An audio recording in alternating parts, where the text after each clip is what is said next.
menores de 15 años. Dirección de Espectáculos Públicos, Radio y Televisión. Ministerio de Gobernación.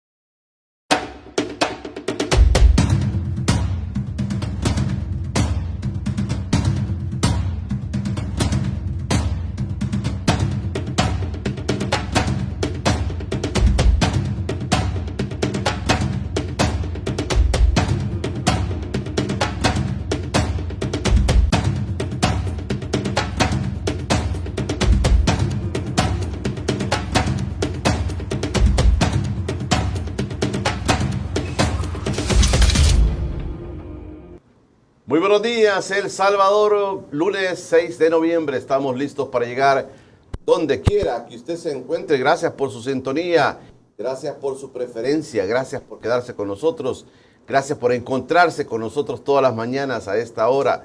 Gracias a todos nuestros hermanos que de diversas partes del mundo nos sintonizan, nos escriben, nos comentan y están siempre pendientes de nosotros. Gracias a aquellos que en Australia, Suecia, España, Italia, Alemania están en sintonía, salvadoreños que residen interesados y por supuesto en Canadá, Estados Unidos, México, Guatemala, Honduras, Costa Rica, que nos reportan audiencia, gracias.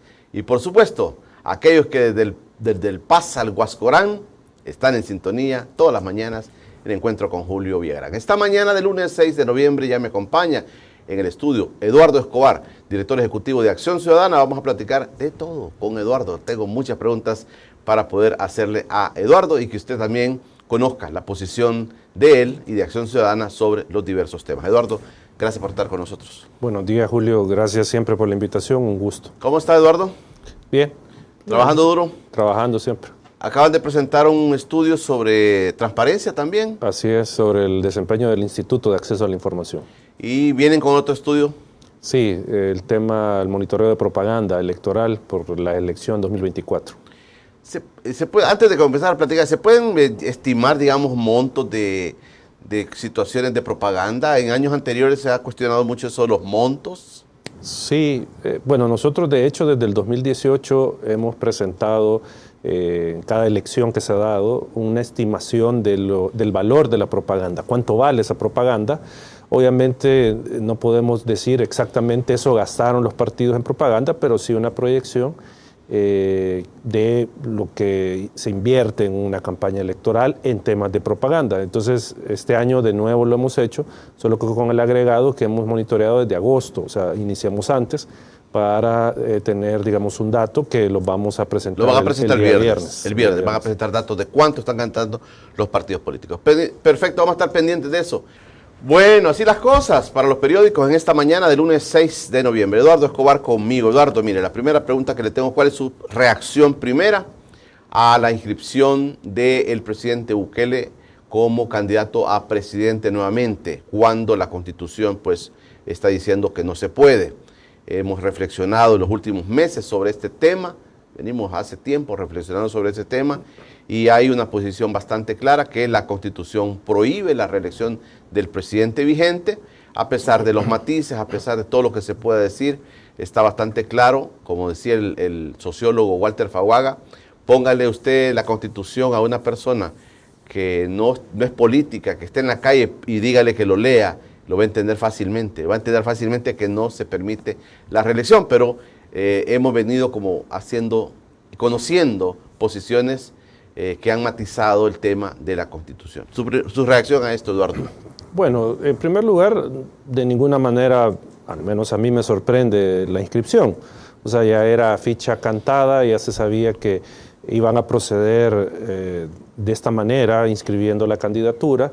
Ya el tribunal había adelantado el criterio de que iban a aceptar lo que la sala, entre comillas, de lo constitucional estaba ordenando y que se iba a inscribir al presidente. O sea, digo, no tiene nada de sorpresa lo que ha pasado. Ya era esperado. Tal vez lo que habría que analizar, Julio, es la postura de la ciudadanía, porque a mí me sorprende que, si bien muchos de los ciudadanos y ciudadanas no han leído la Constitución o no entienden o no saben qué es lo que dice, pero cuando se les explica, y yo creo que muchos nos hemos dado a la labor en estos espacios como el suyo, de explicarle a la gente y decirle, mire, esto es lo que dice la Constitución, hay una prohibición, o sea, no es gratuito el hecho de que se diga de que la candidatura es inconstitucional. Pero el punto es que después de decir eso, aún así muchas personas dicen, bueno, no me importa lo que diga la Constitución, yo quiero que él siga de presidente.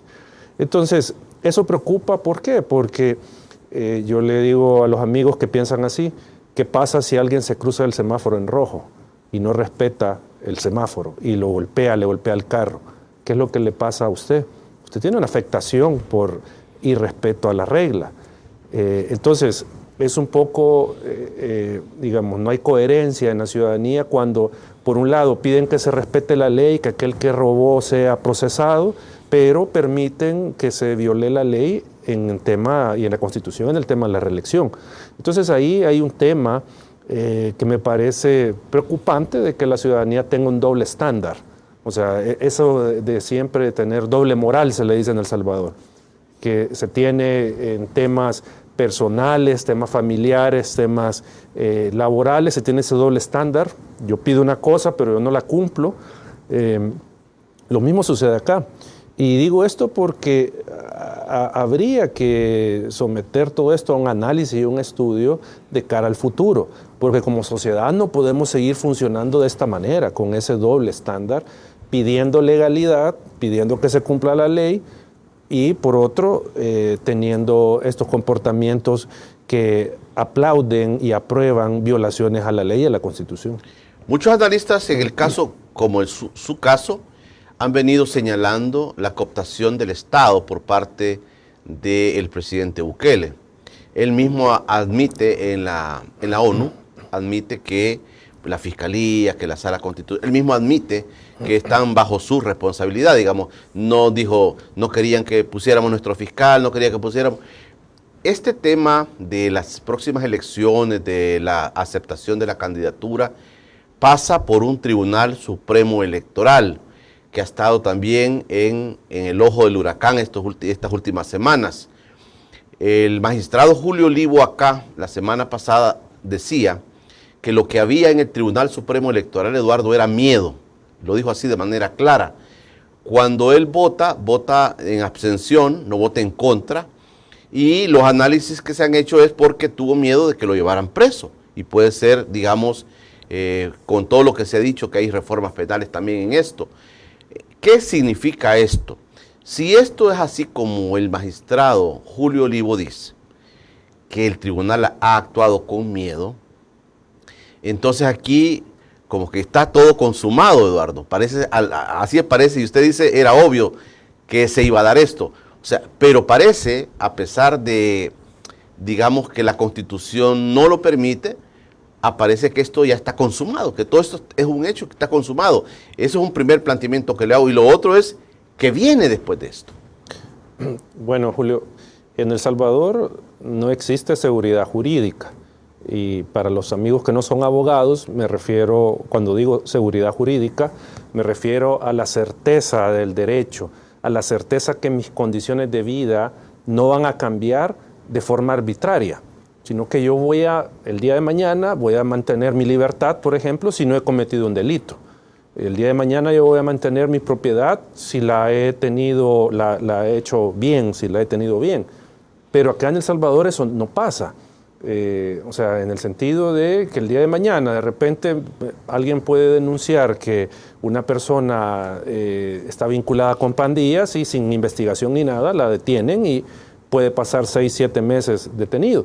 No hay certeza, como digo, de que nuestras condiciones de vida, que mis derechos se respeten, o sea, no hay certeza de eso.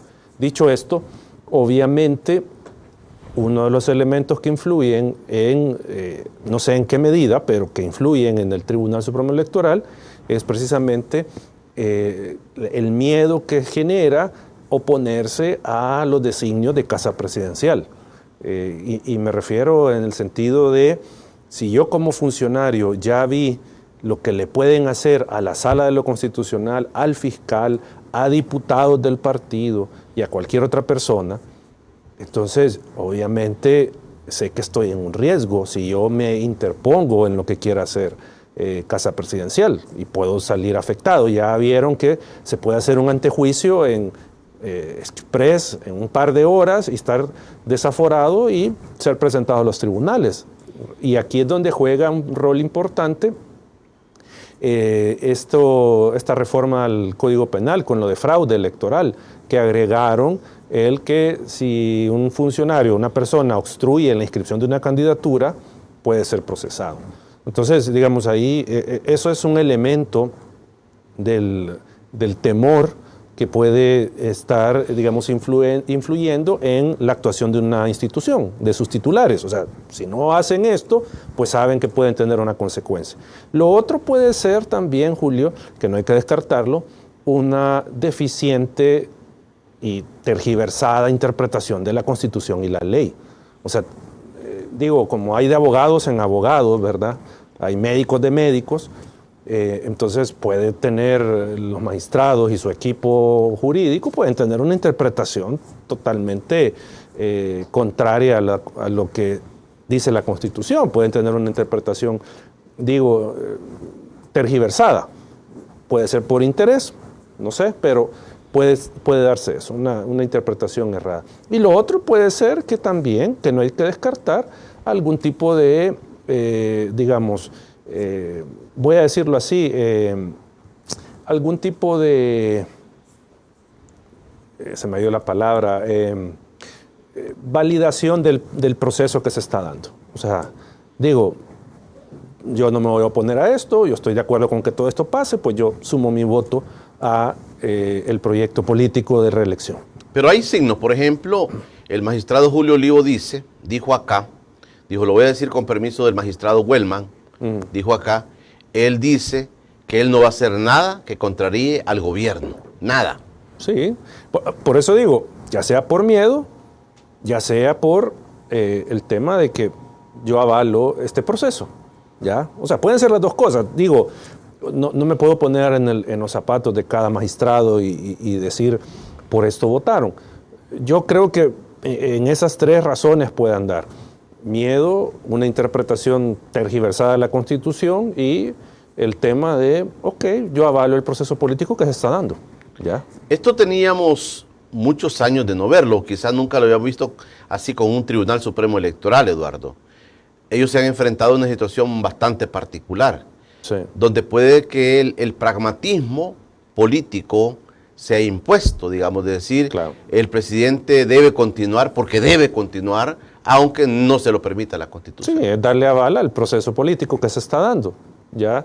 Y como no tienen una garantía de un órgano judicial medianamente independiente que no lo va a procesar por esto, o una fiscalía que no lo va a investigar por esto, o una asamblea legislativa que pueda estar balanceada como era en otras ocasiones, donde sería difícil que les hicieran antejuicio, eso podría, digamos, servir de freno a todo este tipo de situaciones. O sea, si tuviéramos ese panorama, pero como se encargaron de desmontar todo eso y ponerlo todo en función del presidente, entonces no hay una garantía para que un funcionario como magistrado del Tribunal Supremo Electoral pueda emitir una resolución conforme a la Constitución, sin tener ningún temor de que va a ser afectado personalmente por esa decisión. O sea, no hay esa situación. Por eso yo comenzaba esta parte, Julio, diciendo que no hay seguridad jurídica.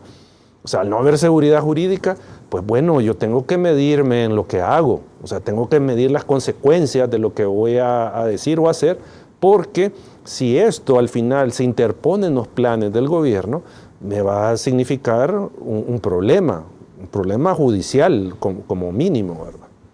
Eduardo, hay dos componentes que me han explicado algunos acá, y el magistrado Olivo también lo explicaba, es la función política del Tribunal Supremo Electoral, pero también la función administrativa.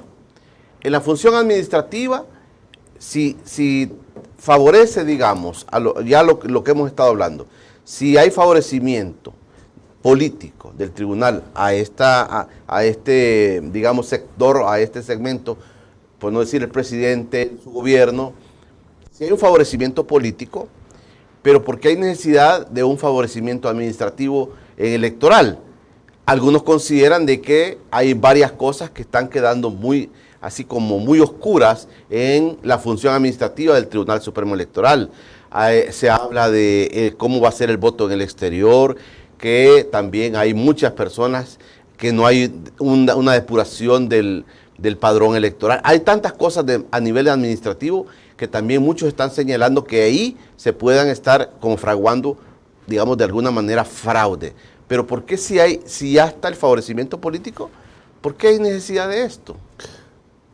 Bueno, tal vez no voy a hablar del tribunal en sí, el Tribunal Supremo Electoral, sino que de las situaciones que pueden obligar al gobierno a buscar otros mecanismos, otras vías para asegurarse un resultado.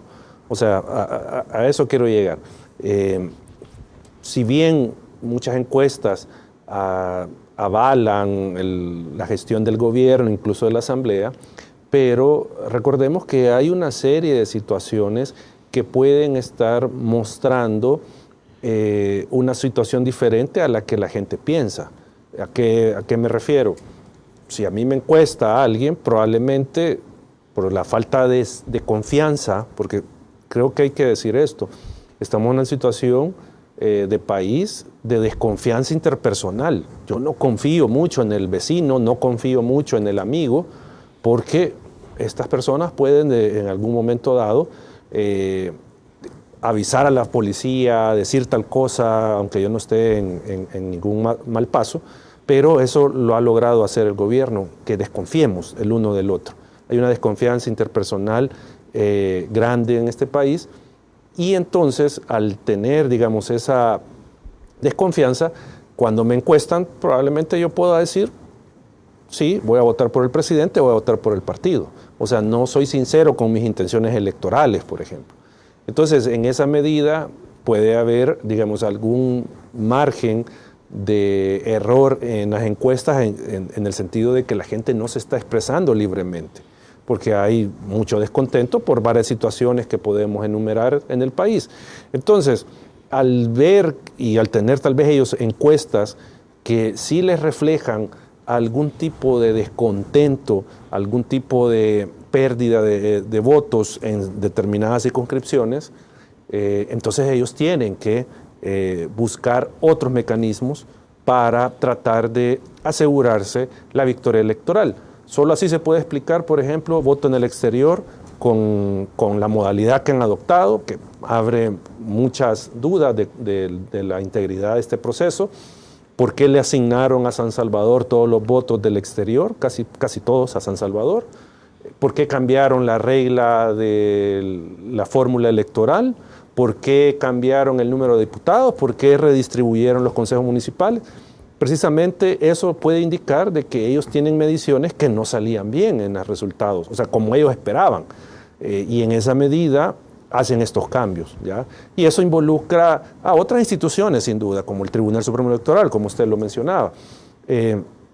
Pero creo yo que no hay que perder eso de vista, o sea, el que hay un cálculo electoral detrás de todos estos movimientos que no era muy favorable, como ellos lo decían, porque yo me pongo a pensar, por ejemplo, en la elección presidencial, los voceros pagados y no pagados, hasta los tontos útiles del gobierno, andan hablando de un 90% en la votación, en la presidencial. Eso yo no lo creo.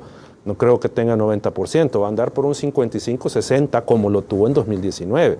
Por ahí puede andar el apoyo.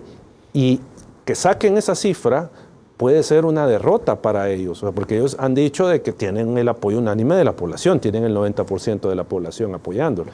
Y entonces ante esa posibilidad de que no tenga ese apoyo masivo en el monto que dice, es que han hecho estos cambios. Igual a nivel de diputados, es decir, vamos a tener tantos diputados, pues sí, pero muevan la fórmula, mueven todo, porque probablemente ellos tienen alguna proyección que no les favorece. Perfecto, Eduardo. Voy a hacer la pausa. Decía Oscar Picardo de un artículo que escribió, por cierto, vamos a invitar a Oscar Picardo un día de estos, decía que El Salvador va camino a Venezuela, dijo, o a Caracas, con escala en Managua, dijo, algo así. Dijo, El Salvador va para Venezuela, pero va a hacer una escala en Nicaragua. ¿Hacia dónde va el país con esto? Hay un segmento de la población que cree que el país sí necesitaba los 5 años más del presidente, como me dijo un amigo el sábado. Vamos por 5 años más, dice. Ah, qué bien. Hay gente que dice, el presidente necesita 5 años más para cambiar este país, pero hay otros que dicen, bueno, nos vamos encaminando a una dictadura. ¿Hacia dónde, según usted, Eduardo, va nuestro país? Ya hemos analizado la parte que se nos avecina, el tema electoral. Están todas las formas ya puestas ahí. Y si el presidente va a competir, pues dicen, obviamente va a ser reelegido. De eso quiero que hablemos en el siguiente bloque. Eduardo Escobar, mi invitado esta mañana. Aquí está el libro de Rafa Domínguez, Diseño de Nación. Me está diciendo Rafa, que se lo lleven y te llevo más para que todos conozcan la posición de él sobre este tema del diseño de nación. Le leo comentarios a mi invitado esta mañana, Eduardo Escobar, director ejecutivo de Acción Ciudadana. Buenos días, don Julio, invitado. Soy Juan Santos desde Canadá. Hasta Miss Universo sabe que no se puede reelegir. ¿Qué pasaría si la Miss Universo dice que ella es muy popular y que no ha terminado de hacer todo lo que prometió y necesita un año más? Se le daría que eso no está en el contrato que firmó y ella sabe bien, al igual que el presidente, cuando juró cumplir la Constitución, hablando de las misas. Al señor Escobar quiero preguntarle, ya que está bien interesado en saber sobre la deuda política, ¿ya sabe si le dieron el adelanto de la deuda para esta campaña a los partidos? Le preguntan, Eduardo. Buenos días, usted y su invitado. Qué lástima que nuestro país no toma los ejemplos de Guatemala o los países de Sudamérica. Aquí se violan las leyes y bien. ¿Qué tal? Buenos días, dice, una consulta para el distinguido jurista. ¿Pueden cambiar de posición los magistrados del Tribunal Supremo Electoral si ven que en la primera elección del 3 de febrero los números no le favorecen al gobierno? ¿Cómo quedarían con sus posiciones? Dice Mario Cruz, que es de los 50. Buenos días, saludos al invitado. Una consulta, aunque no sea el 90% de la población que emita su voto, ¿quién considera quién será el próximo presidente del país? Dice. Y también tengo otro comentario por acá, de Darío Bonilla, que dice, buenos días, don Julio, cualquier ciudadano honesto consigo mismo, y si puede leer, entiende fácilmente lo claro que dice la Constitución, el no aceptar la reelección presidencial. Me preocupa el comportamiento de muchos abogados que quién sabe cómo llegaron a ser abogados. Por lo que escucho de estos abogados, sin querer pensar mal, no pasaron ni siquiera el primer semestre de universidad. Me preocupa que tengamos malos profesionales. Bueno, ahí están las posiciones de ustedes.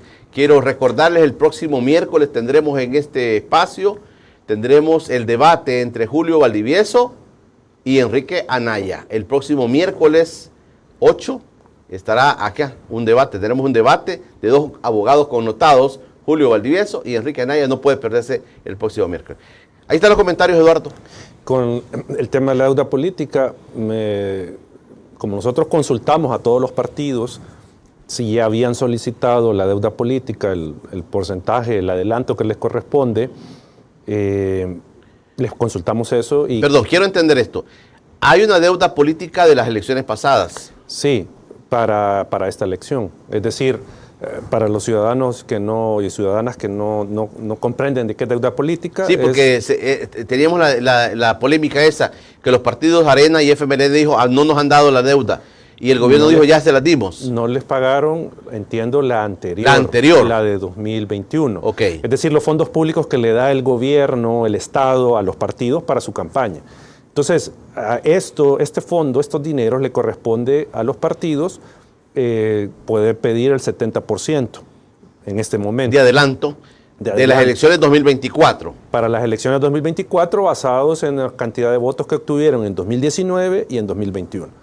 Entonces les consultamos a los partidos si ya la solicitaron, cuánto solicitaron, qué les respondieron las autoridades Sí. correspondientes. Y lo que nos dijeron en aquel momento algunos partidos es que o no iban a pedir la deuda política, ¿sí? No iban a pedirla, o estaban teniendo retrasos en las certificaciones de resultados que les tiene que dar el Tribunal Supremo Electoral y el tema del valor del voto que tiene que dar el Ministerio de Hacienda. Entonces, eso lo consultamos hace tres semanas más o menos, algo por ahí. Y eso nos dijeron. Pero me decía gente de algunos partidos que todavía tienen algún tipo de problema con la certificación de resultados, o sea, con los votos que les tiene que dar el Tribunal Supremo Electoral. Ahí habría que consultarle a los magistrados si esto todavía es así, que no se les ha entregado a los partidos el certificado, porque con la certificación de resultados es que van al Ministerio de Hacienda a solicitar el adelanto de deuda política.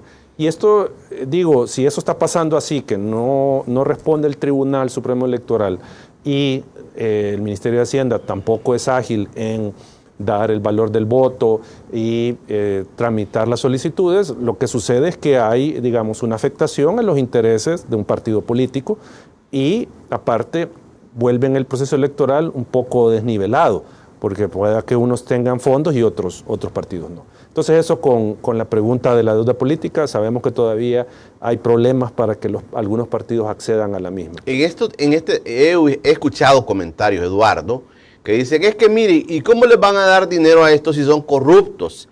Se lo van a robar y cosas como esas se escuchan en redes sociales, se ven en redes sociales. Pero, digamos, si un partido está inscrito formalmente, entiendo que ese es el requisito para Claro. y que certifiquen que cuántos votaron por ellos, les van a dar la deuda política. No necesariamente porque me caen mal, porque son corruptos, Claro. porque dicen que son corruptos. Es que si hay de por medio algún acto ilegal cometido o atribuible al partido, entonces que se siga el procedimiento legal correspondiente, ¿sí? El que sea, un proceso penal contra los señalados, o incluso si corresponde el proceso de cancelación de un partido, pues que lo hagan, o sea, pero siguiendo la ley.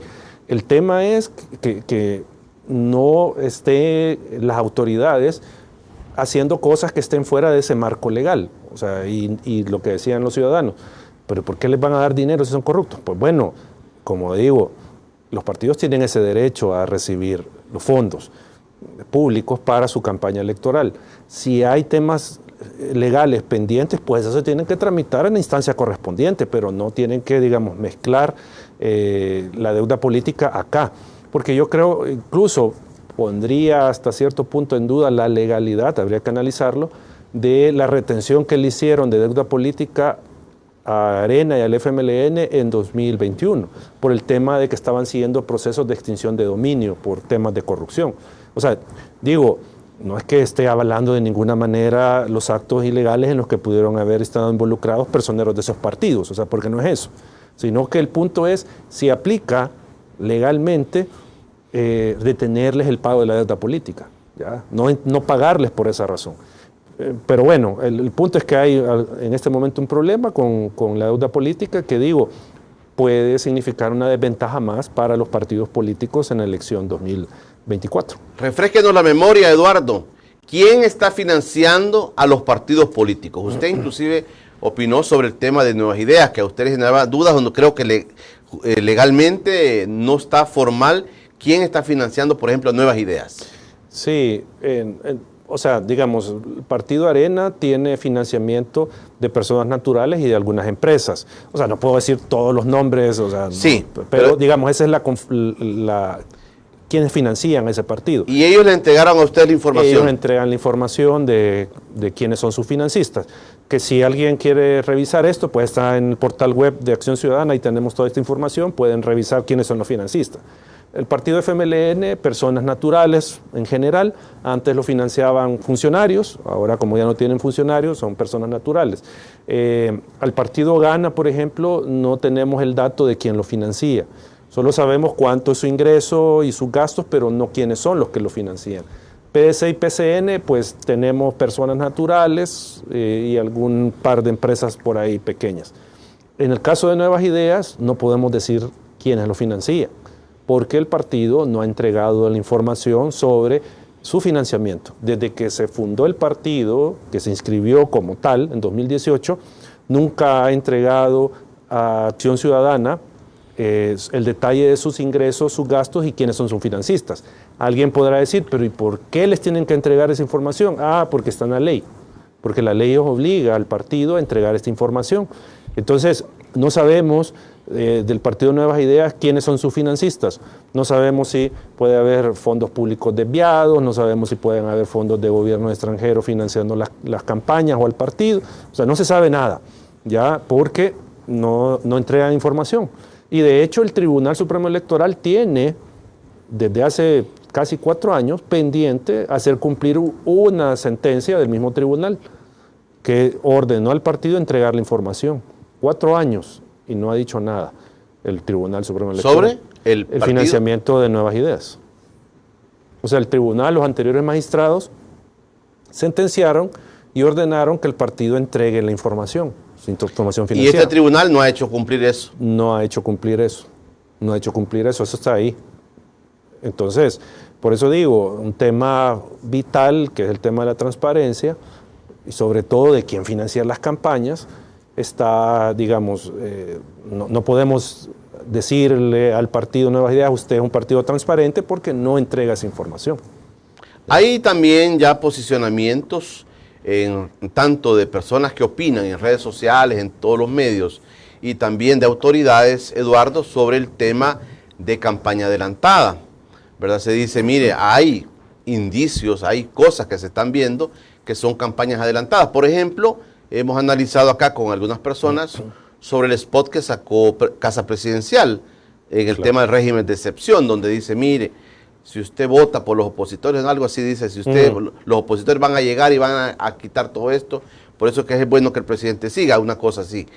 Y algunos consideran que ya esto es una campaña adelantada. Este tema también podría ser, así lo comentan muchos, que sea una situación que le provoque miedo al Tribunal Supremo Electoral dar opinión o bajar esos spots o bajar esos anuncios que son obviamente, que han sido en meses anteriores campañas adelantadas. Sí, es probable que no quieran meterse en problemas con el Partido Nuevas Ideas o con el presidente directamente al ordenar que se suspenda cierta pauta publicitaria que se pueda estar pagando que tenga que ver con campaña ilegal, ¿verdad? En aquel momento.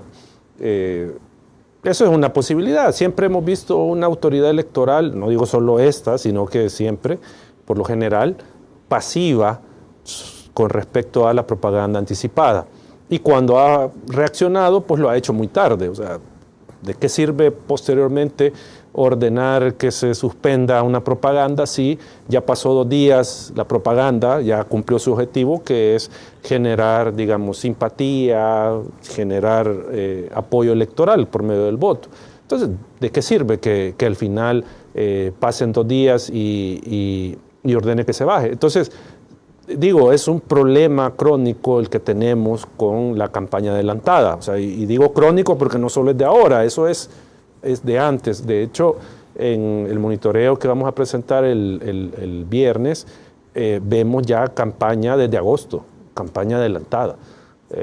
No solo para presidentes, sino que también para diputados y alcaldes. Ya estamos viendo ese tipo de situaciones que, como digo, al ciudadano o ciudadana que quiere que se respete la ley, pues también pídale a sus políticos que la respeten. O sea, porque yo como ciudadano caigo en ese doble estándar que decía al inicio, sí, pido que se respete la ley, pero cuando la irrespeta mi político, yo lo aplaudo. O sea, entonces, la coherencia es lo que tendría que gobernar en este momento a los ciudadanos, pues. Y en este tema de la propaganda igual, si hay una regla de que no pueden hacer campaña en cierto momento determinados candidatos, pues eso se tiene que respetar. Y si no se respeta, pues la autoridad electoral tiene que sancionar. Y el ciudadano no tiene que aplaudir eso. O sea, el ciudadano no tiene que aplaudir que haya campaña anticipada. El ciudadano tiene que exigir que se cumpla la ley. Si no, digo, apaguemos las luces y nos vamos mejor. Porque eso parece que a lo que vamos, con lo que decía el doctor Picardo, ¿verdad? Que vamos rumbo a Caracas con un paso por por Managua, ¿verdad? O sea, que en realidad pues a eso parece que vamos como país. En el tema de la campaña electoral, la propaganda, ¿el uso de recursos públicos también está siendo monitoreado por ustedes? Sí, de hecho hay un dato que vamos a revelar de cuánta publicidad se ha pautado en redes sociales, por ejemplo, del gobierno, que obviamente lleva un sentido electoral, o sea, no es informativo, ¿sí? O sea, no es nada, casual de que haya cierta propaganda y que haga siempre esta alusión a hay que continuar en esto y el futuro es el que está en juego, ¿ya? Entonces, hay propaganda de esta, o sea, no tengo los datos a la mano, pero sí hay bastante de esto y también el viernes vamos a dar todos los datos de propaganda gubernamental que va, digamos, en esa línea de apoyar electoralmente al partido y al presidente. Que, de nuevo, no es nuevo el asunto. O sea, esto siempre pasó. Sí, siempre yo pasó. me quería referir porque los funcionarios que están en el puesto y que buscan la reelección, como alcaldes, diputados y todo, usualmente, Eduardo, hablo básicamente de municipios y en gobierno central, usualmente lo que hacen es que al final, en el último periodo, aprovechan para comenzar a hacer obras. Por ejemplo, claro, si el alcalde en un lugar, los baches han estado 4 años ahí, los grandes hoyos en las calles, como se ve ahora, dice, bueno, ahora echémosle algo ahí, para que la gente vea.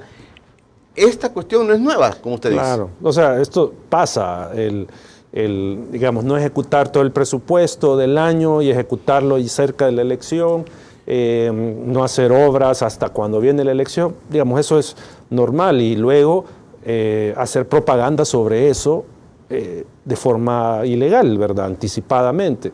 Eso pasa en este momento, pasó en los gobiernos anteriores, o sea, es un comportamiento, digamos, normal, entre comillas, que el funcionario haga eso.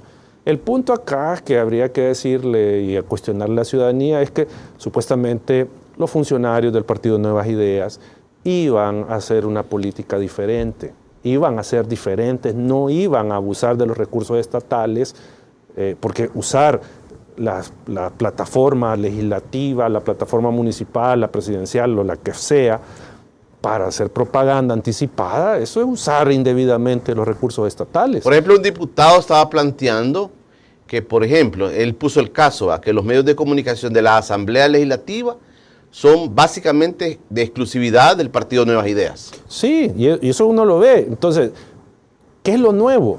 ¿Qué es lo nuevo de estos funcionarios? Están actuando igual que los anteriores, o sea, no están teniendo ninguna diferencia. Que uno podría decir, ok, estos funcionarios, estos miembros de partidos, sí están haciendo una política diferente, pero no, lo están haciendo igual o peor que lo que hacían antes, porque, como le digo, abusando de recursos estatales, ¿verdad?, con temas de propaganda, el partido no revela información, no es transparente, ¿sí? Entonces, ¿qué es lo nuevo de la política que ellos están haciendo? O sea, es una política, como siempre he dicho, de luces, cámara y acción, o sea, es de poner las lucitas, y esa es la política que hace el gobierno, no de resolver los problemas cruciales del país. Por ejemplo, el día de ayer salió un reportaje, una nota periodística de que el problema de habitación en San Salvador, la solución es la habitación vertical, pero que la oferta que hay no es para gente de vivienda de interés social, para gente que no puede pagar más de $25,000 por una vivienda. Y la oferta es de 60,000 hacia arriba. Entonces, son 400,000 familias, creo yo, las que están en problemas de precariedad habitacional. ¿Qué está haciendo el gobierno para solucionar eso? No están haciendo nada que uno sepa, o sea, algo contundente que cambie la situación. Y de hecho este reportaje lo refleja, que la vivienda vertical de interés social no está siendo promovida, es casi inexistente. Esos son los problemas que tiene este país. Esos son el tipo de cosas que deberían de solucionar y que uno diría, es cierto, son políticos diferentes porque están solucionando los problemas estructurales de este país, pero no lo están haciendo. Entonces, digo, no solucionan los problemas y vienen con las mismas mañas de los políticos anteriores, entonces, ¿en qué estamos? Eduardo, quiero cerrar esta parte. Ayer había como entusiasmo en algunos consulados en Estados Unidos por los procesos que se están llevando. Desde su punto de vista, el proceso de las elecciones para el exterior, el voto en el exterior, ¿ha mejorado las condiciones para que los salvadoreños voten? Sí, lo vemos desde el punto de vista de la facilidad de la votación. Con el voto electrónico remoto, o sea, por internet, obviamente sí. Pero pensemos también en los que van a votar presencial en Estados Unidos. Ellos solo van a tener el día de la elección para llegar a votar. Va a ser electrónico, pero solo el día. No tienen un margen, digamos, como voto anticipado para llegar y votar de forma anticipada. ¿Y por qué digo esto? Y ahí está en el balance, ¿verdad? Sí, por un lado, hay quienes van a tener la facilidad del voto electrónico por internet, pero los que tengan que votar en los consulados la van a tener igual de complicada que antes, porque muchos pueden gastar 4 horas para llegar al consulado, 4 horas de regreso a su casa, entonces es un día de trabajo, ¿ya? Y si tienen que trabajar, ¿cómo hacen? Entonces, digo, habría que evaluar cada caso en particular, digamos, si el sistema de votación les beneficia o el contrario, les significa la misma complicación que el voto postal que se tenía antes. Pero, digamos, si nos atenemos a las cifras, la mayoría que votaría por internet le facilita, ¿verdad? O sea, tiene ese lado de facilitarle el voto.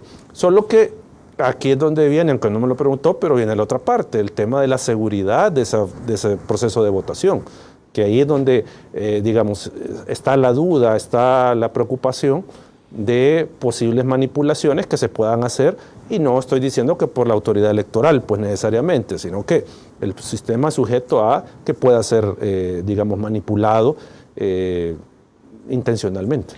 Por ejemplo, se habló de la emisión de muchísimos pasaportes también. Se hablaron de todo porque será una forma también de votar ahora. Sí, a saber, o sea, bueno, no sé por qué podría haber esta cantidad de pasaportes. Si yo tenía un pasaporte vencido, con ese puedo votar. ¿Ya? Yo puedo votar con pasaporte vencido, entonces ¿para qué voy a solicitar uno nuevo?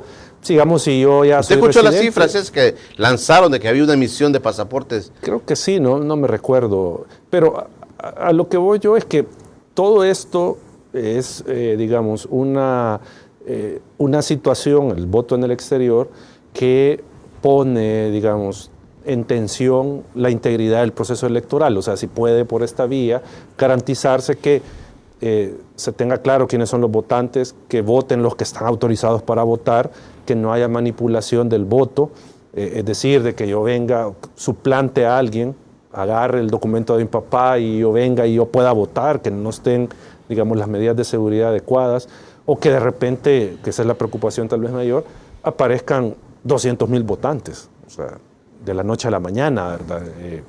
Que digo esto porque en general el interés de votar, yo no sé de dónde sacan el periódico oficial, que la gente está muy interesada en votar. Sí, o sea, sí. No sé. ¿En la última votación fueron 6,000 votos? O 6,000, 7,000, una cosa por ahí. 6,000 votos. O sea, que le pueden achacar que era el sistema de voto postal, pero, o sea, yo tengo, bueno, mi esposa tiene familiares en Estados Unidos que yo no creo que van a ir a votar. Sí. O sea, yo he preguntado también en Estados Unidos a la gente cuando voy a la gira, y ustedes aquí se interesan, están pendientes de ir a votar, y la gente dice, no, mira, aquí estamos trabajando, aquí no. Sí, claro.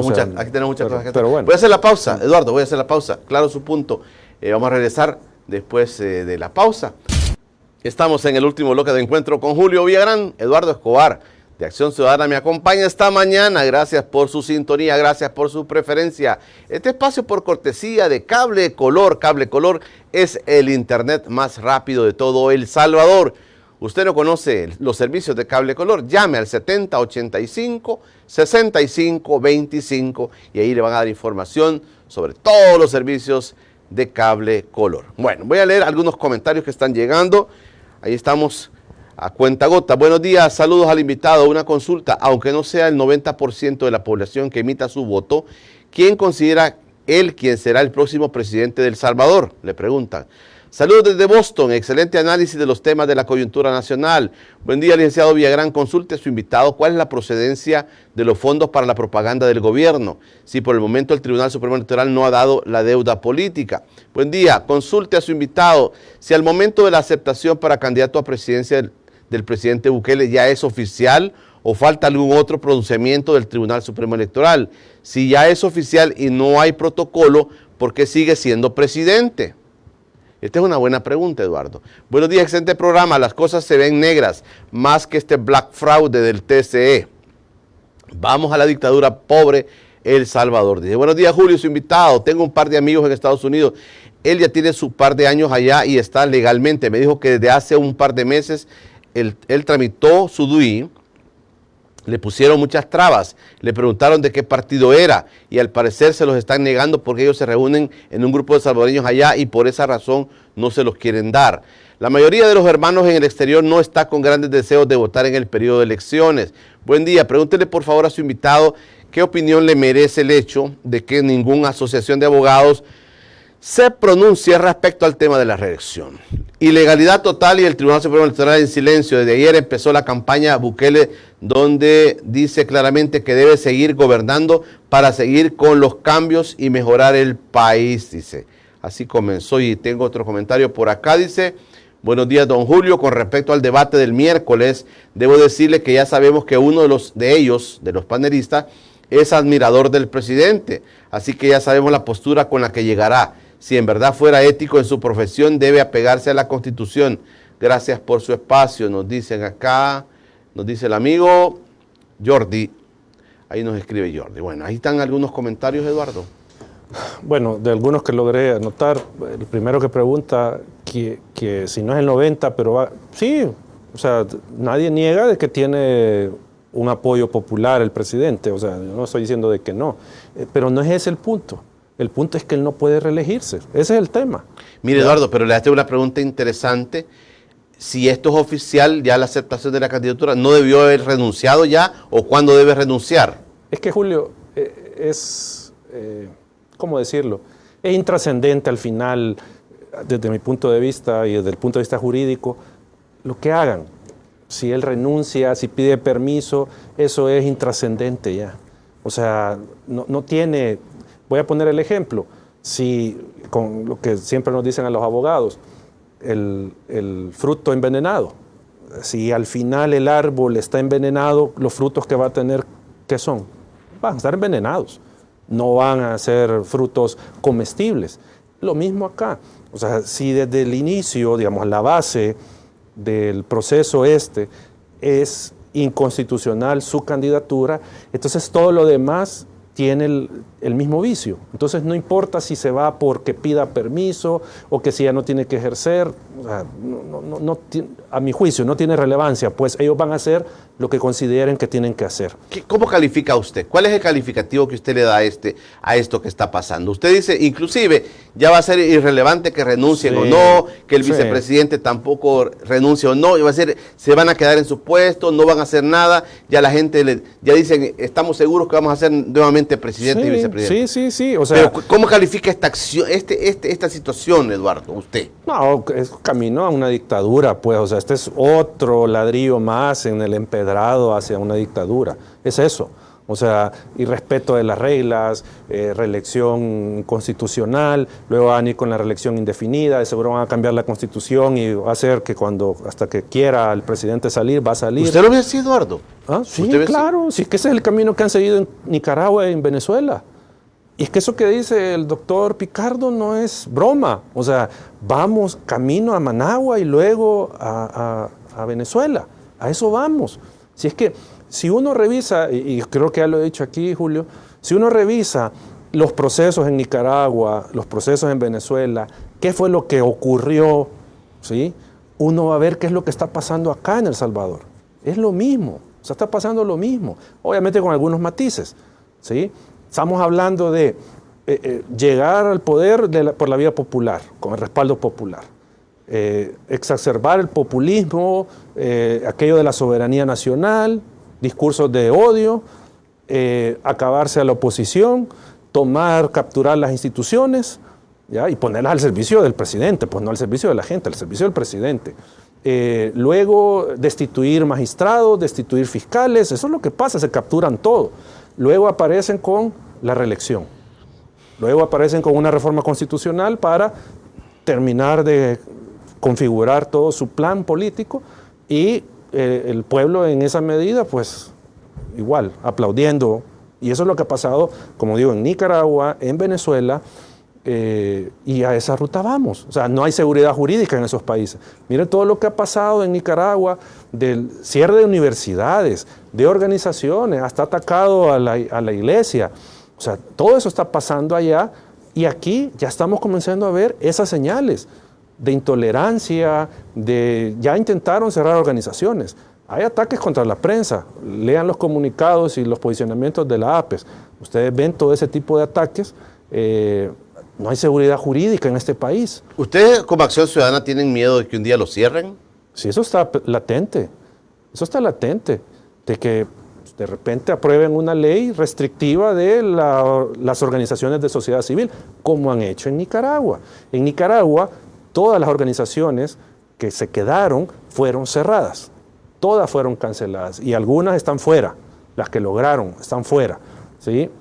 ¿Por qué? Porque obviamente esos espacios, el espacio democrático, el espacio ciudadano, el espacio cívico, es problema para los dictadores, para los autoritarios. Entonces tienen que cerrarlo, restringen el acceso a la información. Ahorita no hay acceso a la información de muchas cosas. No hay acceso. Ahorita, por ejemplo, y pido a algún ciudadano que dice, no, eso no es cierto, vaya a pedirle información, no sé si al Ministerio de Obras Públicas o a quién, o al Ministerio de Turismo, no sé a quién será el responsable. No sé si han visto en la autopista Comalapa, están poniendo unos postes que son huecos que se iluminan en la noche. En toda la autopista. Se ponen celestes en la noche. Desde el aeropuerto. ¿Qué costo tiene?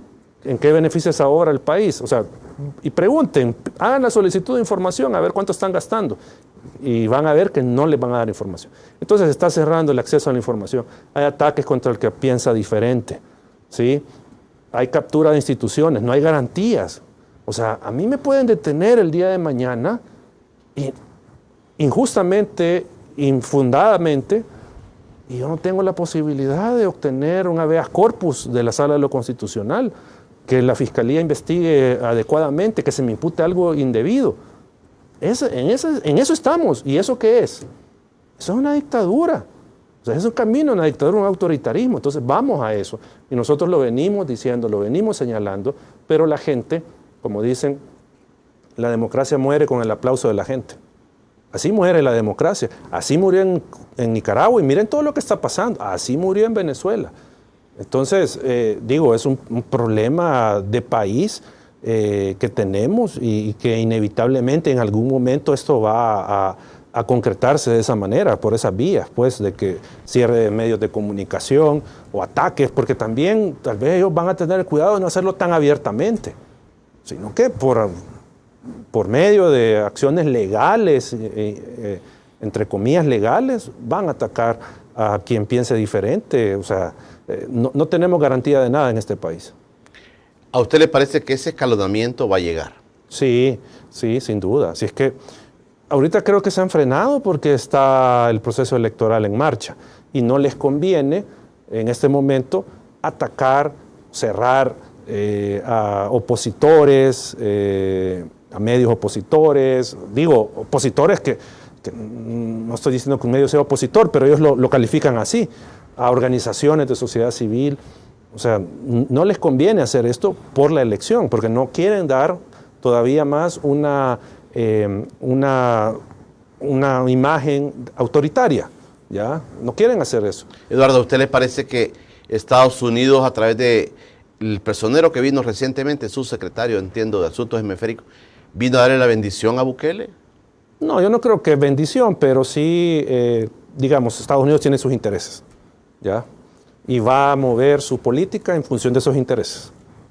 Y eso lo hace cualquier país, mueve sus intereses, ¿ya? Pero al final, como digo, el tema... Le digo esto porque mucha gente está comentando también sobre la visita de este personero de Estados Unidos y dice, mire, Si, miren, Nicaragua, ahí está Nicaragua, pues. Y a 27 años Ortega y nadie lo mueve. Es que ese es el punto. O sea, creo que no hay que pensar que gobiernos extranjeros van a cerrar relaciones, van a suspender relaciones con El Salvador. No. Sí, hay todavía relaciones con Nicaragua, ¿sí? Muchos estados tienen todavía embajadas en Nicaragua, que están en una dictadura abierta, dura. Ya aquí que estamos todavía en ese proceso autoritario, camino hacia esa dictadura, mucho menos van a suspender relaciones acá. O sea, alguien me decía, mira, si organismos internacionales están todavía trabajando en Nicaragua con el gobierno, que uno podría decir, no, esos son los primeros que levantan y se van, pero no, están todavía ahí. Y digo, insisto, una dictadura abierta. ¿Por qué lo van a venir a hacer acá? Si todavía hay, digamos, estamos en ese tránsito. Entonces, es bien complicada la situación. Por eso yo hacía el señalamiento de que lo que preocupa es la población. Porque aquí el problema se va a arreglar hasta que la población responda, se dé cuenta de que no es conveniente la situación en la que estamos viviendo. Hasta ahí van a caer en eso y se va a poder arreglar algo cuando la gente intente.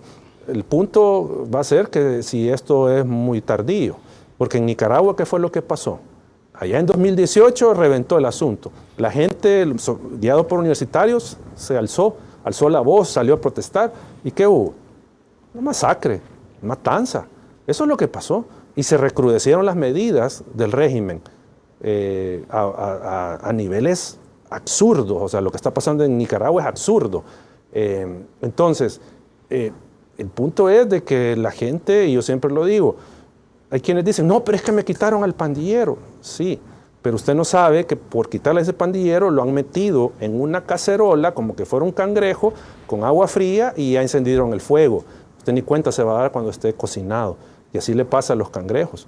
O sea, el cangrejo, si lo va a meter al agua hirviendo, va a luchar y no va a querer entrar. Hasta usted se puede quemar, pero si usted lo mete en una olla con agua al tiempo, ni cuenta se da. Y queda cocinado. Al final, así está El Salvador. No me canso de decir eso, así estamos.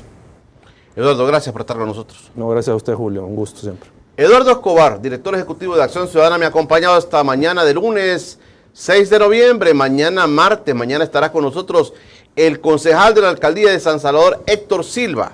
Héctor Silva se había ido del país un tiempo. Él argumenta se sintió amenazado por algunos procesos que lleva, pero ha retornado al país. Mañana estará en encuentro con Julio Villagrán.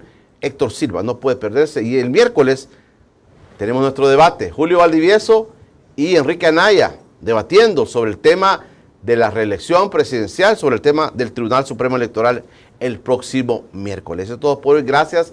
Y les recuerdo a todos aquellos que quieran venir a dejar sus ayudas, sus apoyos para la campaña del adulto mayor en situación de abandono. Este es el teléfono y esta es la dirección para que ustedes puedan venir y traernos sus ayudas. Gracias a todos aquellos que me están escribiendo directamente y me dicen, don Julio, no puedo salir por alguna situación, personas mayores me dicen, no puedo salir, pero quiero que vengan ustedes acá a mi casa.